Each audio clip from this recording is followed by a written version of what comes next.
Coming on to arrows, there are different types of arrows that you can get for archery tag.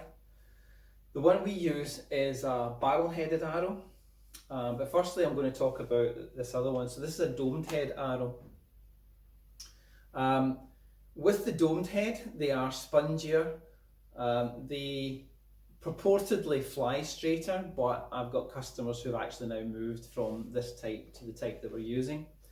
Principally because these can get damaged, and when they do, you're basically having to throw the arrow away because these are glued on. So you can get arrows that have replacement heads for these, but they are difficult to change cleanly.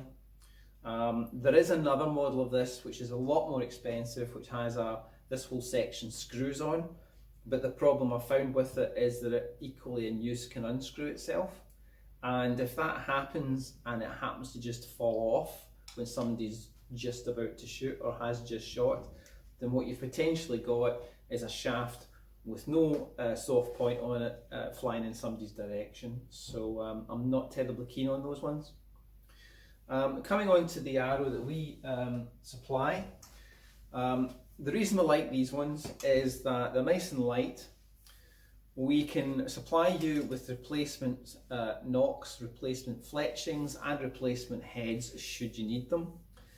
We do stock all these parts all the time, and to be perfectly honest, we very rarely sell any because the arrows are so durable. If you're shooting outdoors in the woods, then obviously the head's the bit that's going to take the biggest pounding if you're hitting trees and so forth. But to change one of these is really, really simple. You basically just unscrew it, and you can see there that the arrowhead itself has got a large plate on it with a section with like a screw thread on it. So this plate here, what it does is it dissipates the impact forces.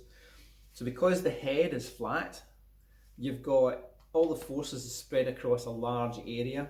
So people, it doesn't really hurt to be hit with one of these things. And obviously to replace a head, all you would do is just screw it back on. So if you've got a few of these spares in your middle of a big game, or you're running a league or whatever, and you start getting some damages during the shoot, it's so simple to just quickly swap a head over and off you go.